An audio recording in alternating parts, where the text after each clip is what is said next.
যেই বাবুগুলার কথা চিন্তা করে তুমি 5 টাকার বাদাম কিনো, যেই বাবুগুলার চিন্তা করে তুমি 5 টাকার বুট কিনো, যেই বাবুগুলার চিন্তা করে তুমি জলপাইয়ের আচার কিনো, যেই বাবুগুলার চিন্তা করে তুমি 5টা চকলেট নিয়ে যাচ্ছ, বাবা আমি রব্বুল আলামিন তোমাদেরকে জানিয়ে দেই ওয়াবানিহি ইয়াউমা ইয়াফিরু, তোমার ছোট্ট ছোট্ট বাবু যাদেরকে এত আদর তুমি করেছো পাগলারা, ওই বাবুটারও তুমি কিয়ামতের ময়দানে তোমার পাশে পাবে না।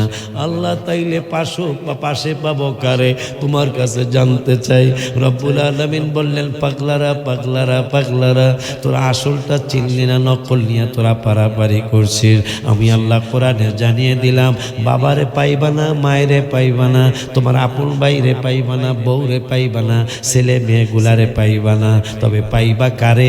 রব্বুল আলামিন কোরআনুল কারীমের 4 পারার 10 পৃষ্ঠার মাঝামাঝি 4 পারার 10 পৃষ্ঠা লাস্টের আয়াতের আগের আয়াতে বললেন লাকাদ মান্না মানে দয়া। আমার আল্লাহ লাকাদ মান্নাল্লাহু, আল্লাহর দয়া কেমনে পাবো? তোমার দয়া কেমনে পাবো?